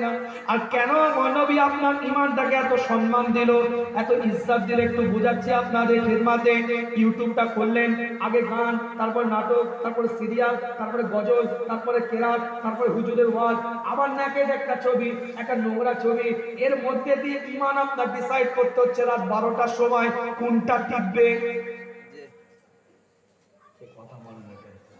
আবার হুজুরের ওয়াজ শুনছো, করে হুজুর টান মারছে, করে হাদিস বলছে, করে কোরআনের আয়াত বলে যাচ্ছে, সুন্দরভাবে গুছিয়ে গুছিয়ে ওয়াজ করছে। হঠাৎ করে একটা ভিডিও এসে গেল, বলছে এটা কি ড্যান্স হচ্ছে কেন, এই তো হুজুরের ওয়াজ হচ্ছে, বলে ওটা অ্যাড, ওটা না হলে ইউটিউব চলবে না। আমার কথা কিছু বুঝতে পারছে? এই তো ওয়াজ শুনছিস যে কি হচ্ছে, ড্যান্স হচ্ছে কেন, মদের অ্যাড দিচ্ছে কেন, এই তো হুজুর হারাম বলছিল মদের কথা, কি হলো, ওটা অ্যাড, আবার টিপে দিল, একটা বন্ধ হয়ে গেল, আবার হুজুর টান দিচ্ছে, কি হলো? ঈমান কথা বুঝতে পারছো? আমার কথা কিছু বুঝতে পারছেন না? এই এত কিছুর মধ্যে দিয়ে যদি তুমি ধরে রাখতে পারো নিজেকে, রাসূল বলছে ওটাই আশ্চর্য ঈমান। এত কিছু রেডিমেড, কাছে কান মতো হাতের নাগালের মধ্যে, সব হাতের গ্রিপের মধ্যে, সব কিছু থাকার পরে তুমি করছো না, সব কিছু করতে পারার পরেও তুমি করছো না। এই না করার মধ্যে তোমার ঈমানটা দাঁড়িয়ে আছে। আগে গোনা করতে গেলে সময় লাগতো, সাইকেলে করে যা, বইয়ের সিনেমা কাটার জন্য টিকিট কাট, আবার খুব ভালো সিনেমা হলে ব্ল্যাক হতো, কথা বলা ব্ল্যাকের টিকিট কাটতে ধরা খেলে আবার কেরানি দিত। কত বুঝাবই রাখছি না, খারাপ হয়ে যাবে নাকি? এরপরেও যদি না বুঝো আমার কিছু বলার নেই। আর এখন রেডিমেড হয়ে গেছে, এর মধ্যে দিয়ে যদি তুমি ঈমানকে ধরে রাখতে পারো, রাসূল বলছে ওটাই তো আশ্চর্যতম ঈমান। জোরে বলেন রাসূলুল্লাহ। এটা জোরে বলা যাবে না, এই চিৎকার দিয়ে বলা যাবে না। আল্লাহ কবুল করেছে, আল্লাহ নিয়ামত দিয়েছে যে নবীর উম্মত হয়ে পৃথিবীর বুকে এসেছি আপনি আমি। আল্লাহর দরবারে কবুলিয়াতের দরজা। আলোচনা বাড়াবো না, বিদায় নেব আপনাদের খিদমত থেকে। মূল কিছু পয়েন্টের উপরে কথা বলতে চেয়েছি আপনাদের খিদমতে। আল্লাহ নবী, আল্লাহ রাসূলের দরবারে সাহাবায়ে কেরাম হুজুররা এসেছে, বায়াত হয়েছে, একটাই ঈমান আমার নবীর আল্লাহর কাছ থেকে চেয়ে নিয়েছে। একটাই ঈমান আমার রাসূল আল্লাহর কাছ থেকে চেয়ে নিয়েছে। আল্লাহ নবী, আল্লাহ রাসূল সাহাবায়ে কেরাম হুজুরদের সাথে আলাপ আলোচনা করেন। সুন্দর করে আপনাদেরকে একটু বোঝাচ্ছিলাম ঈমানটাকে। পৃথিবীর মধ্যে আশ্চর্যতম ঈমানটা কাদের? পৃথিবীর মধ্যে অবাক করে দেওয়ার মতন ঈমানটা কাদের? এই পৃথিবীর বুকে ঈমানটা কি করে ধরে রাখবেন, কি করে মজবুত করে রাখবেন, একটুখানি আপনাদেরকে বুঝিয়ে দিচ্ছিলাম। শরিয়াতটা নেন, দ্বীনটা নেন, ইসলামটা নেন, কোরআনের আইনটাকে বুকে এর সাথে জড়িয়ে নেন, আমার নবীর সুন্নাতটাকে কলিজার সাথে জড়িয়ে নেন। আমি বলি না, কোরআন বলে ইয়া আইয়ুহাল্লাযীনা আমানুত্তাকুল্লাহ ওয়া কুলু কাওলান সাদীদা ইউসলিহ লাকুম আ'মালুকুম ওয়া ইয়াগফিরু লাকুম যুনুবাকুম ওয়াল্লাহু গফুরুর রহিম। একটার পর একটা ব্যাখ্যা দেব, কিন্তু একটুখানি বলে দিই, পৃথিবীর মধ্যে যত ঈমান হয়েছে আল্লাহর নবীর কাছে গিয়েছে, মুস্তাফার হাতে হাত দিয়ে কালমা পড়ে মুসলমান হয়ে স্ব ইচ্ছায় ঈমানদার হয়ে গিয়েছে। কিন্তু পৃথিবীর মধ্যে একটা ঈমান আমার আল্লাহর রাসূল আল্লাহর কাছে চেয়ে নিলেন। কাবার গিলাফটা ধরে আমার নবী দোয়া করছে, কাবার শরীফের গিলাফটা ধরে আমার মুস্তাফা দোয়া করছে, কাবার শরীফের গিলাফটাকে পাকড়ে আমার নবী দোয়া করছে, আল্লাহ তুমি ওমরকে দাও, আল্লাহ তুমি ওমরকে দাও, আল্লাহ ওমর যদি মুসলমান না হয় ইসলামের দাওয়াতটা দেওয়াটা আমি নবী আমার পক্ষে কঠিন হয়ে যাবে। আল্লাহ তুমি ওমরকে ঈমানটা দাও। আমার নবীর দোয়াটাকে, আমার রাসূলের দোয়াটাকে আমার আল্লাহ কবুল করে নিলেন। হযরত ওমরকে আমার নবীকে দোয়ার বরকতে আমার আল্লাহ ঈমানটা দান করে দিলেন। সুবহানাল্লাহ, জোরে বলবেন সুবহানাল্লাহ। ওমরের ঈমান আমার নবীর দোয়া, আমার রাসূলের দোয়া। আল্লাহ নবী, আল্লাহ রাসূলের সাহাবা, খলিফাতুল মুসলিমিন, আমিরুল মুমিনিন হযরত ওমর আল্লাহ পাক এতটাই পছন্দ করেছিলেন ওমরের ঈমানটাকে। কি ঈমানের আলোচনা আপনাদেরকে করছিলাম, একটু বুঝুন।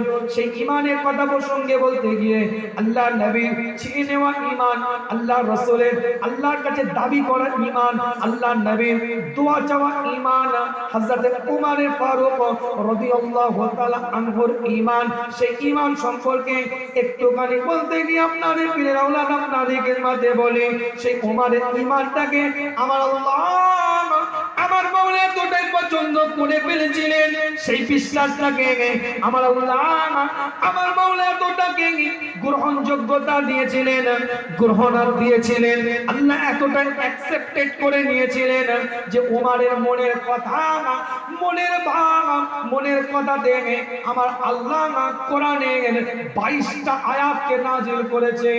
সুবহানাল্লাহ, জোরে বল সুবহানাল্লাহ। চিৎকার দিয়ে বলা যাবে না সুবহানাল্লাহ। হযরত ওমর মনে মনে ভেবেছে আল্লাহ কোরআনের 22টা আয়াতকে নাজিল করে দিয়েছে। কিতাবটা বলে দেখেন, আল্লাহ নবী, নবী মুহাম্মদুর রাসূলুল্লাহ সাল্লাল্লাহু আলাইহি ওয়াসাল্লামের চেয়ে নেওয়া ঈমান, দাবি করা ঈমান, ফরিয়াদ করা ঈমান, দোয়া চাওয়া ঈমান, কাবার গিলাফটা ধরা ঈমান, আল্লাহর কাছ থেকে দোয়া চেয়ে আল্লাহর কাছ থেকে চেয়ে নেওয়া, দাবি করা ঈমান। কি ঈমান দিয়েছিলেন আমার আল্লাহ, কি ঈমানটা দিয়েছিলেন আমার আল্লাহ। হযরত ওমর যে রাস্তাটা দিয়ে হেঁটে যেত, যে রাস্তাটা দিয়ে যেত, কি ঈমানদার চিন্তা করেন, কি ঈমানটা ছোট্ট একটা বুকের মধ্যে নিয়ে ঘুরতেন, চিন্তা করেন আমার নবী চেয়ে নেওয়া ইমানদার হযরত ওমর যখন রাস্তা দিয়ে হেঁটে হেঁটে যেত, ওই রাস্তায় যদি শয়তান আসতো, শয়তান নিজের রাস্তার রুটটা পরিবর্তন করত। ওমর যে রাস্তাটা দিয়ে যেত সেই রাস্তাটা দিয়ে কোনো শয়তান যেত না। ওমরের জন্য শয়তান নিজের রাস্তাটাকেও পরিবর্তন করতে বাধ্য হতো। বলছি বুঝতে পারছে? শয়তান এসছে, দেখছে ওমর ছায়া বলি বাপ ওমর এই রাস্তায় ঢুকছে, ফাটিয়ে ফেলে মিজাজ আলাদা। ইসলামের জন্য কোনো কাদের নাই, কোনো কথা চলবে না, কোনো আপোষ নয়। ছানবিন করে দেখতেন এটা ভুল, ডিসাইড ভুল, ছানবিন করে দেখতেন এটা ঠিক। পৃথিবীর সব শক্তি একদিকে চলে যেত, ওমরের ইমানের শক্তি একদিকে দাঁড়িয়ে থাকতো। খলিফাতুল মুসলিমিন আল্লাহ নবী মুহাম্মদ রাসূলুল্লাহ সাল্লাল্লাহু আলাইহি ওয়াসাল্লামের চেয়ে নেওয়া ঈমান, দাবি করা ঈমান, দোয়া চাওয়া ঈমান, যে ঈমানের আলোচনা করছিলাম একটার পর একটা বিদায় নেওয়ার আগে আপনাদের খিদমতে বলে যায়, আপনাদের খিদমতে আলোচনা করে যায় ফারুক আযমের মতন মানুষ, আমিরুল মুমিনিনের মতন মানুষ, শুধু খেলাফতটা হযরত ওমর মানুষের মধ্যে চালাইনি, রাজত্বটা হযরত ওমর মানুষের মধ্যে চালাই নাই। আল্লাহ পাকের হুকুমে হযরত ওমরের কথা, হযরত ওমরের বক্তব্য, হযরত ওমরের কমেন্ট, হযরত ওমরের মতামত, হযরত ওমরের অভিমত, হযরত ওমরের ওপিনিয়ন, এমনকি নীল নদের পানিটাও শুনতে বাধ্য হয়েছে। হযরত ওমর নীল নদকে চিঠি লিখে দিয়ে নীল নদের পানিতে ভাসিয়ে দিয়েছে, নীল নদকে ডিক্লেরেশন দিয়েছে, নীল নদকে এলান করেছে, নীল নদকে ঘোষণা দিয়েছে এই নীল নদের পানি ডান দিকে যাবি না, বাম দিকে যা আল্লাহর হুকুমে, সোজা যে আবার বাম দিকে যা, আবার একটু যাওয়ার পরে ডান দিকে যা। নীল নদের পানি ভেঙে ভেঙে আরেক দিকে আসছিল, যদি সেই দিকে পানি ভেঙে সমুদ্রের আপনার নদীর পাড় যদি ভেঙে যেত, সাম্রাজ্যের ক্ষতি হতো, রাজত্বের ক্ষতি হতো। কেন নদীর একদিক গড়ে একদিক ভাঙে, এটা আমরা সবাই জানি। নদীমাতৃক এলাকার মানুষ আপনি আমি একটুখানি বোঝার চেষ্টা করেন। হযরত ওমর চিঠিটা লিখে নীল নদকে দিয়েছে, নীল নদকে যেদিকে পরিচালিত হতে বলেছে, আজও পর্যন্ত হযরত ওমরের ওপিনিয়নে নীল নদ এখনো আল্লাহর হুকুমে অতিবাহিত হচ্ছে। হাদিস বলছি, কোনো চটি কিতাবের গল্প বলছি না। গুগল জানেন, গুগল জিপিএস কথা বলে। দেউলি বাজার টিপে দিলাম, বেলেঘাটা থেকে ধরেন আমি আসছি, আজকে বেলেঘাটে প্রোগ্রাম ছিল, ওখান থেকে আমি টিপি নি, আমি রাস্তা জানা আছে, আমি উদাহরণ দিচ্ছি আপনাদের। টিপে দিলাম কি দেউলি বাজার, বলবে না বলবে না, আগে যা, বাম দিকে যা, সামনে যা, 500 মিটার পর থেকে বামে যা, সোজা স্ট্রেট গই, তারপরে আবার ডান দিক, বলবে না? যেমন গুগল ম্যাপ জিপিএস আপনাকে রাস্তা দেখাতে সহযোগিতা করে, ঠিক হযরত ওমরের রাজত্বকালে নবীর চেয়ে নেওয়া আল্লাহর কাছ থেকে দোয়া চাওয়া ফরিয়াদকৃত ইমানদার খলিফাতুল মুসলিমিন চিঠি লিখে দিয়েছে, নীল নদ ডান দিকে এলে ওই জায়গাটা, ওই শহরটা ভেঙে যাবে, যাবি না ওদিকে, বাম দিকে যা। নীল নদ বাম দিকে, এদিকে সোজা যা, বাম দিকে সোজা যাচ্ছে আল্লাহর হুকুমে, ওমরের কথাতে, আল্লাহর হুকুম, ওমরের ম্যাপে নীল নদ পরিচালিত হয়েছে। ইতিহাস সাক্ষী দিচ্ছে, ইতিহাস সাক্ষী দিচ্ছে। কোন চটি কেতাবের গল্প বলতে গভীর রাত্রে তোমাদের কাছে আসেনি, তথ্যমূলক কথা বলতে এসেছি। ইতিহাস সাক্ষী দিচ্ছে পরবর্তীতে হারুন আর রশিদ সেই নীল নদকে খনন করে সাইড দিয়ে নালা করে এখনো পর্যন্ত ইতিহাস সাক্ষী দিচ্ছে সেই জায়গায়, সেইখানে সবজি চাষ বা বিভিন্ন চাষ আমাদের কূপ তৈরি করেছিল নীল নদের পাশ দিয়ে খনন করে নালা করে। হযরত ওমরের হুকুমত হাওয়াতে চলতো, জোরে বলুন সুবহানাল্লাহ। এত আস্তে কেন? ব্যাটারি ফুল শেষ নাকি? এটা চিৎকার দিয়ে বলা যাবে না।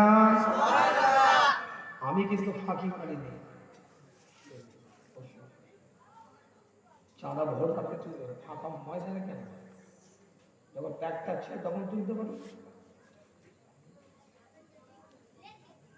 আল্লাহ পাক কবুল করেন, সকলে বলেন আমিন।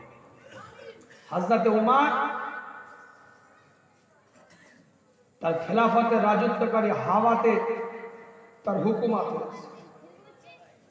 হাওয়ার মুখে ভাই আমি কিন্তু ফাঁকি মারিনি, আল্লাহকে বলতে পারবো আল্লাহ রাত 3টের সময় আল্লাহ তোমার কোরআনের মাহফিলে উঠে আমি কিন্তু ফাঁকি মারিনি, তুমি দেখেছো। ফাঁকি যারা মারছে তাদেরকে তুমি দেখছো। এই কথা বলো, কথা ঠিক একটু চিৎকার দিয়ে বলা যাবে না সুবহানাল্লাহ? জবান বন্ধ থাকলে আল্লাহ দেখতে পায় না, না পায় না? তো আওয়াজ দিয়ে বলেন সুবহানাল্লাহ। আল্লাহ নবী আল্লাহ রাসূল হুজুর আমার দোয়া চাইলেন, আল্লাহ নবী আল্লাহ রাসূলের দোয়ার বরকতে হযরত ওমরের ঈমানের নূরটা এসে গেল। হযরত ওমর ফারুক রাদিয়াল্লাহু তাআলা আনহু ঈমানদার হওয়ার পরে খলিফাতুল মুসলিমিন হলেন, আমিরুল মুমিনিন হলেন, গোটা পৃথিবীর অর্ধাংশ পরিচালনা করে হযরত ওমর মসজিদের নববীর মধ্যে খেলাফতকালীন মসজিদের নববীর মেম্বারটায় দাঁড়িয়ে হযরত ওমর খুতবা প্রদান করছেন, খুতবা দিচ্ছেন। খুতবা দিতে দিতে হঠাৎ করে অপ্রাসঙ্গিক ভাবে প্রসঙ্গ ছাড়া চিৎকার আওয়াজ দিয়ে বলেছে, পরিষ্কার করে চিৎকার আওয়াজ দিয়ে বলছে, ইয়া শারিয়াল জাবাল, ইয়া শারিয়াল জাবাল, ইয়া শারিয়াল জাবাল। 3 বার বলেছে, কোন সাবজেক্টের বাইরে, কোন বিষয়বস্তুর বাইরে। সঙ্গে সঙ্গে খুতবার পরে, নামাজের পরে বিভিন্ন সাহাবা একরাম হুজুরা প্রশ্ন করে, আমিরুল মুমিনিন খলিফাতুল মুসলিমিন আপনি কেন হঠাৎ করে খুতবার মধ্যে অপ্রাসঙ্গিক ভাবে প্রসঙ্গ ছাড়া আপনি কেন এই কথা বললেন? ইয়া শারিয়াল জাবাল, এই শারিয়া পাহাড়, এই শারিয়া পাহাড়, এই শারিয়া পাহাড়, এই কথা আপনি কেন 3 বার বললেন? হযরত ওমর তখন বলেছিল, আমার একটা যুদ্ধের প্রতিনিধি দল ইরাকের বুকে গিয়ে যুদ্ধ করছে, প্রতিনিধিত্ব করছে, সেনাপতিত্বের দায়িত্বের মধ্যে শারিয়া নামক একজন আছে। আমি তাকে বলেছিলাম, এই শারিয়া পাহাড়টাকে তুমি ছেড়ো না, পাহাড়টা তুমি যদি ছেড়ে দাও পিছন দিক থেকে শত্রুরা তোমাকে আঘাত করতে পারে, পিছন দিক থেকে তোমাকে অ্যাটাক করবে। তারা এম করেছে, টার্গেট করেছে। শারিয়া পাহাড়টা ছেড়ে দিচ্ছিল। আমি খুতবা দিতে দিতে চিৎকার আর আওয়াজ দিয়ে বলেছিলাম, ইয়া শারিয়াল জাবাল, ইয়া শারিয়াল জাবাল। এইভাবে চিৎকার দিয়েছিলাম 3 বার। কিতাবের রিওয়ায়াতের মধ্যে পাওয়া যায় 1 মাস পরে সেই ইরাক থেকে যখন যুদ্ধ প্রতিনিধিত্ব দল ফিরে আসছে, মদিনাতুল মুনাওয়ারার বুকে বর্ডারে গিয়ে দাঁড়িয়ে আছে। সমস্ত সাহাবা کرام হুজুরা দেখছে যে কি ব্যাপার, তাদেরকে জিজ্ঞাসা করব। যখন ঢুকেছে মদিনাতুল মুনাওয়ারা বর্ডারের মধ্যে, তখন তারা নিজেরা চিৎকার দিয়ে শারিয়া বলতে থাকে। সেই দিনটা জুম্মার দিন ছিল। সেই দিনটাই যদি হযরত ওমর আমাদেরকে মসজিদের নববীর মধ্যে থেকে যদি দিক নির্দেশনা না দিত, সেই দিনে হযরত ওমর সে যদি চিৎকার দিয়ে না বলতো, এই শারিয়া পাহাড়টাকে তুমি ছেড়ে দিও না, এই কথাটা যদি ওমর না বলতো, আমরা যুদ্ধতে হেরে যেতাম। হযরত ওমরের কথাতে আল্লাহ জয়ী করেছে আমাদের। সুবহানাল্লাহ। এখনো ফাঁকি মারছে, জোরে বলে সুবহানাল্লাহ। হাওয়ার মধ্যে হযরত ওমরের কথা ছিল। হাদিস বলছি কোন চটি কেতাবে। আগুনে হুকুমত চলতো, আগুন লেগেছে, হযরত ওমর চাদরটা দিয়ে দিয়েছে, যা চাদরটা নিয়ে যা, চাদরটা নিয়ে আগুনে দুবার এরকম হাওয়া করবি। হযরত ওমরের চাদর ফায়ার ব্রিগেডের কাজ করে।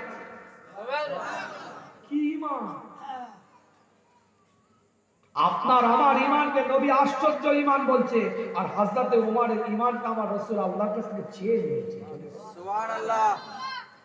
সাবজেক্ট বুঝতে পারছেন? থাক, আর আলোচনা করবো না, বিদায় নিই। টলমল ভাব আপনাদের উড়ি পাবে, 3:30 বেজে গেছে। শুধু একটা পয়েন্ট বলে দিয়ে বিদায়।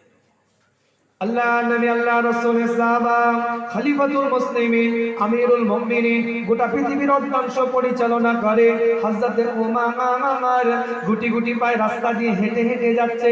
হঠাৎ করে আসরের ওয়াক্ত আরম্ভ হয়ে যায়, আসরের সময় হয়ে যায়। হযরত ওমর ওযু করতে আরম্ভ করলেন, ওযু করতে শুরু করে দিলেন। খলিফাতুল মুসলিমিন আমিরুল মুমিনিন যখন ওযু করছে, চতুর্দিক থেকে খ্রিস্টানরা ঘিরে ধরে, আমাদের নেতা এই আমাদের সরদার, আপনি আমাদের গির্জার মধ্যে আজকে আসরের নামাজটা পড়বেন, আপনি আমাদের গির্জার মধ্যে আপনি আসরের নামাজ আদায় করবেন। আমরা আমাদের উপাসনালয়টা আপনার জন্য খুলে দিই, আমাদের ইবাদতগাহটাকে আপনার জন্য আমরা খুলে দিই। আমাদের গির্জাতে আপনি নামাজ পড়েন। হযরত ওমর গির্জার মধ্যে প্রবেশ করলেন, সাহাবায়ে কেরাম হুজুরা কাতারে কাতারে দাঁড়িয়ে গেলেন। পিছন দিক থেকে ইকামত দিতে আরম্ভ হয়ে যায়, পিছন দিক থেকে ইকামত দিতে শুরু করে। হযরত ওমর তাকবীরে তাহরিমাটা বাঁধতে যাবে, হঠাৎ করে বলতে লাগেন, না না, আমরা গির্জাতে নামাজ পড়ব না। গির্জার বাইরে চলে আসলেন, দুই রাকাত আসরের কসর নামাজ আদায় করলেন। মুসাফির যেহেতু ছিলেন, সালামটা যখন ফিরালেন, চতুর্দিক থেকে খ্রিস্টানরা প্রশ্ন করে, আপনি আমাদের নেতা, আপনি আমাদের সরদার, আপনি আমাদের রাষ্ট্রনায়ক, আপনি আমাদের রাষ্ট্রপ্রধান, কেন আপনি আমাদের গির্জার মধ্যে নামাজটা আপনি পড়লেন না? গির্জা থেকে বাইরে এসে কেন আপনি নামাজটা আদায় করলেন? সেই দিনে হযরত ওমর বলেছিল, আজকে তোমরা এখানে সংখ্যালঘু মাইনরিটি, কিছু সংখ্যক অন্য ধর্মের অবিলম্বের মানুষ এখানে তোমরা বসবাস করো, আজকে আমরা এখানে মেজরিটি, ম্যাক্সিমাম, অধিকাংশ আমরা বসবাস করি। শুনে নাও, আমি ওমর যদি তোমাদের গির্জাতে নামাজ পড়ি, আমি চিন্তা করলাম পরবর্তী প্রজন্ম তোমাদের উপরে প্রেসার ক্রিয়েট করতে পারে, জোর দিতে পারে যে গির্জার মধ্যে হযরত ওমর নামাজটা আদায় করেছে ওটা গির্জা নয়, মসজিদ তৈরি করতে হবে, এরকম প্রেসার তোমাদের উপরে আসতে পারে। তাই আমার রাষ্ট্রের অধীনে, আমার পরিচালনার সময় আমি এমন কিছু কাজ করব না যে অন্য ধর্মের মানুষের উপরে পরবর্তী প্রজন্ম প্রেসার ক্রিয়েট করে। তাই আমি ওমর গির্জা থেকে বাইরে এসে আসরের দুই রাকাত কসর নামাজ আদায় করলাম। এটার নাম ইসলাম, এটার নাম দ্বীন, এটার নাম শরিয়াত। ইসলাম কাউকে প্রেসার দেয় না, কলার ধরে না, আঘাত করে না, আওয়াজ দেয় না, প্রেসার দিয়ে ইসলামের মধ্যে আনার চেষ্টা করে না। ইসলাম আখলাক দেখায়, ব্যবহার দেখায়, চেহারা দেখায় না। ইসলাম তার ব্যবহার দেখিয়ে, জীবনের চরিত্রটাকে দেখিয়ে সমাজে এর বুকে মানুষকে প্রতিষ্ঠিত করার চেষ্টা করে। বিদায় নেওয়ার আগে শেষ কথা আপনাদের খিদমতে বলে যায়, ফারুক আজমের মতন মানুষ, আমিরুল মুমিনিনের মতন মানুষ, খলিফাতুল মুসলিমিনের মতন মানুষ, গোটা পৃথিবীর অর্ধাংশ যিনি পরিচালনা করে হযরত ওমর সিংহাসনে বসবে। হঠাৎ করে একটা যুবক ছেলে এসে বলে, ওমর তুমি মওতকে ভয় করো, ওমর তুমি মওতের চিন্তা করো। এখন যদি কেউ আমাকে বলে, হুজুর আপনি মওতের ভয় করেন, মওতের চিন্তা করো, মওত আসবে তোমার, আমি চিন্তা করবো এই কি আমাকে দাওয়াত দিয়েছে না মারতে এনেছে? হযরত ওমরের সামনে দাঁড়িয়ে যুবকটা বলছে, ওমর তুমি মওতের চিন্তা করো, মওত অনিবার্য আসবে, মওতের ভয় তুমি করো। হযরত ওমর যুবকটাকে সুন্দর করে দস্তরখান বিছিয়ে দিলেন, নাস্তা করালেন, সুন্দর করে খাইয়ে বলছে, যুবক তোমার একটা ডিউটি দিলাম। বলে কি ডিউটি? তোমার একটা কাজ দিলাম। বলে কি কাজ? বলে প্রত্যেক দিন সকালবেলা আমি যখন আসব তুমি আমার সামনে দাঁড়িয়ে বলবে, ওমর তুমি মওতের চিন্তা করো, মওতের কথা ভাবো, মওত অনিবার্য। এই কথাটা তুমি প্রত্যেক দিন বলবে। আমি তোমাকে প্রত্যেক মাসে বেতন দেব, আমি তোমাকে প্রত্যেক মাসে বেতনমুক্ত কর্মচারী হিসাবে নিয়োগ করব। ওই যুবকটা প্রত্যেক দিন আসে, হযরত ওমরের সামনে দাঁড়ায়, হযরত ওমরকে বলে, খলিফাতুল মুসলিমিনকে বলে, আমিরুল মুমিনিনকে বলতে থাকে, হযরত ওমর ফারুক রাদিয়াল্লাহু তাআলা আনহুকে বলতে থাকে, ওমর মৃত্যুর কথা চিন্তা করো, মৃত্যু অনিবার্য, মৃত্যু তোমার সামনে আছে, এইরকম ভাবে বলতে থাকে। হঠাৎ করে একদিন হযরত ওমর ওই যুবকটাকে ডেকে বলেন, আজ তোমাকে আমাকে বলতে হবে না, আজ তুমি আসবে না, আমাকে মৃত্যুর কথা চিন্তা করাতে হবে না, মৃত্যুর কথা তুমি আমাকে বলবে না। যুবক বলে, কেন? আমি কি কোনো ভুল করলাম, অপরাধ করলাম, টাইমিং এর গন্ডগোল করলাম? আপনাকে কি বেশি বলার জন্য আপনি কি রেগে গেলেন? ওমর ফারুক রাদিয়াল্লাহু তাআলা আনহু বলেন, না না না না, সেদিন হযরত ওমর নিজের দাড়িটাকে এভাবে চুলকাতে চুলকাতে একটা পাকা দাড়ি বের করে বলেছিল, যুবক তোমাকে আর মৃত্যুর কথা আমাকে চিন্তা করাতে হবে না, এই পাকা দাড়িটাই ওমরকে মৃত্যুর কথা চিন্তা করিয়ে দিবে। এখন গোটা মুখটা পাটের মতন হয়ে গেছে, এখনো চায়ের দোকানে বিড়ি খায় আর সিনেমা দেখে। গোটা মুখটা সাদা লিকলিকে হয়ে গেছে। সেই দিনে উমারে ফারুককে কালো দাড়ি থেকে সাদা দাড়িটা খুঁজে বের করতে হয়েছিল, আর এখন পুরোটাকে সাদা দাড়ি থেকে কালো দাড়ি খুঁজে বের করতে হবে, এত পেকে গেছে। তাও এখনো চায়ের দোকানে বসে বিড়িও খায়, গিবত করে, তাসও খেলে, সিনেমাও দেখে, পাকা দাড়ি, এখন পায়ে একটা পা কবরে আর একটা পা বাইরে, এখনো ওনার নোংরামি গেল না। কবে ছাড়বি? কথা ঠিক বলছি। খোঁচা খোঁচা কিছু দাঁড়িয়েওয়ালা লোক আছে, দেখবেন খোঁচা খোঁচা 15 দিন 20 দিনে 1 মাস পর পর দাড়ি কাটে, খোঁচা খোঁচা একটু বেরিয়ে যায়, মুখটা দেখবেন কিশমিশে নতুন হয়ে গেছে। ধরে লিয়ে আসবেন, এইদিকে এসো চাচাজি, মুরব্বি এদিকে চেপে ধরবে, যত ফুটো আছে সব ফুটো দিয়ে দেখবে ধুমো বেরোচ্ছে, এত বিড়ির মধ্যে ঢুকেছে। ঠিক আছে, একদিন ভুল করলে, ত্রুটি করলে সংশোধনের রাস্তায় এসো। কথা বলো, কথা ঠিক। ভুল হয়েছে, ত্রুটি হয়েছে, খারাপ হয়েছে, নোংরা হয়েছে, আর আমিও তো অপরাধী। আরে মিটার এরম সুইচটা দিলে সবারই গুনার কাঁটা উঠবে, একবারও কারো এরম হয়ে থাকবে না, কারো ফুল হবে, কারো হাফ হবে, কারো একটু কম হবে, কিন্তু কাঁটা সবারই শো করবে। তুমি অপরাধী, আমিও অপরাধী, কিন্তু একটু লাইনটা তো ঠিক থাকতে হবে। হযরত ওমর বলছে সাদা একটা দাড়ি দেখিয়ে যে এটা আমার মৃত্যুর কথা চিন্তা করবে, আর এই মুরব্বি মনে করছে আজরাইল মনে হয় ভুলে গেছে, মনে হয় পার করে অন্য ঘরে চলে গেছে, একে মনে হয় ছেড়ে দিবে, ই মনে হয় কিয়ামত পর্যন্ত বেঁচে থাকবে। কথা রাগ করছেন? নাতি পোতাকে বলে বিড়ি ধরিয়ে নিয়ে আয়, ধরে দিয়ে নিয়ে যাচ্ছে, আবার দিয়ে আয়, আবার টেনে নিয়ে আয় না। খারাপ করছে কে? নিজের নেশার জন্য নিজে খারাপ করছে নিজের সন্তানকে। কথা বলো, কথা ঠিক বলছে। শেষ বয়সে নামাজ ধরে, এদিকে তাকায়, এদিকে কথা ঠিক।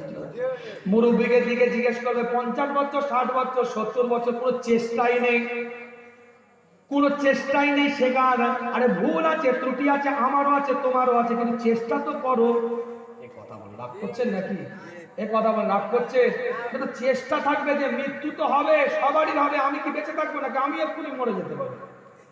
তুমি বয়স হয়েছে বলে তুমি মরে যাবে সেটা কথা নয়, কিন্তু ওমরে ফারুক বলছে পাকা দাড়িটা মৃত্যুকে চিন্তা করার, তোমার করাচ্ছে না কেন? কি কলমের মধ্যে মুহূর্তটা পড়ে গেছে। 20 বছর, 22 বছর, 23 বছরের ছেলে যে বেঁচে থাকবে সেটা বলিনি, ও চলে যাবে, ও এক্ষুনি মৃত্যু হতে পারে। কিন্তু হাদিসের কথাটা বলে বলছি আপনাদের, আমার কথাটা কিছু বুঝতে পারছেন না? বুঝতে পারছেন? এত বয়স হলো, একটু চেষ্টা করো। 40 বছর ধরে নামাজ পড়ছে, রে শোনো মুরব্বি, চাচা যেদিকে। আচ্ছা, সুবহান রাব্বিয়াল আলা কোথায় পড়ে? কি হলো? সুবহান রাব্বিয়াল আলা কোথায় পড়ে? জিজ্ঞেস করছি, চাচাজি সিজদায় গিয়ে কি পড়ো? বলে কেন? কি পড়ো বলো না, কেন? সোয়াজি কি পড়ো? মানে 40 বছর আল্লাহকে সেজদা দিয়েছে, সুবহান রাব্বিয়াল আলা পড়ে, আমি মাঝে মাঝে ভাবি সত্যিকারে যে সুবহান রাব্বিয়াল আলা, সুবহান রাব্বিয়াল আলা, সুবহান রাব্বিয়াল আলা, এই 3 বার বলতে কতক্ষণ সময় লাগলো? 4 সেকেন্ড তো লাগলো, 5 সেকেন্ড তো লাগলো। আর এই শাট করে মারলো, ফ্যাট করে উঠলো কি করে? কি বলে, কি বলে? গবেষণা করতে হবে, তাই প্রশ্ন করেছিলাম।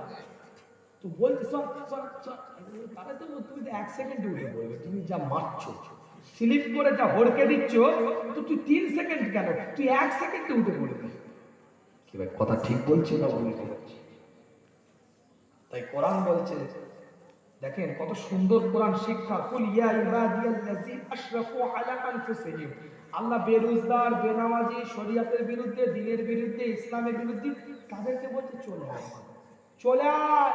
আবার নামাজিকে আল্লাহ বলছে ফাওয়াইলুল লিল মুসাল্লিন আল্লাযীনা হুম আন সালাতিহিম সাহুন, নামাজি সেজদা করে, রুকু করে, তাসবিহ পড়ে, আল্লাহ বলছে রিজেক্ট করে দিলাম, বের করে দিলাম, যাবে না?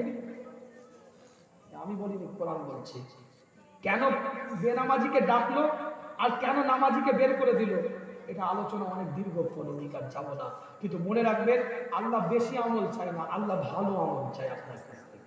বেশি আমল চায় না, ভালো আমল চায়, রুচিশীল আমল চাই, দেখতে ভালো লাগবে, সুন্দর পদ্ধতিতে, কম হোক কিন্তু সুন্দর হোক। আল্লাহ বলছেন আল্লাযী খালাকাল মাউতা ওয়াল হায়াতা লিয়াবলুয়াকুম আইয়ুকুম আহসানু আমালা। আল্লাহ কোন জায়গায় বলেন আহসানু আমালার জায়গায় আকসারু আমালা বলেন। আকসার মানে হচ্ছে বেশি, আর আহসান মানে হচ্ছে ভালো। আল্লাহ বলছে সুন্দর ভালো আমলটা আমি পছন্দ করি, বেশি নয়। জোরে বলেন সুবহানাল্লাহ। হাত জোর করে বলি, এতে যদি খুশি না হন, পায়ে ধরে বলছে আপনার সময় আছে, ফিরে আসেন। আসেন নবীর সামনে দাঁড়িয়ে একটু সালাতুস সালাম। আশেপাশে যারা আছেন তারা সবাই মাহফিলের মধ্যে চলে আসেন। দোয়া সবরে সালিম ইসালাস সাওয়া ছোট্ট করে করে বিদায় দেব। ইয়া নবী সালাম আলাইকা।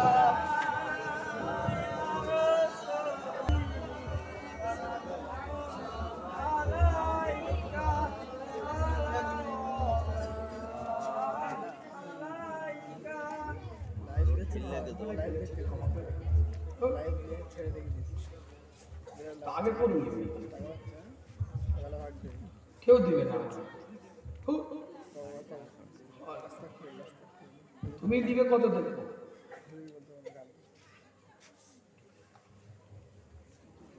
আশেপাশে যারা আছেন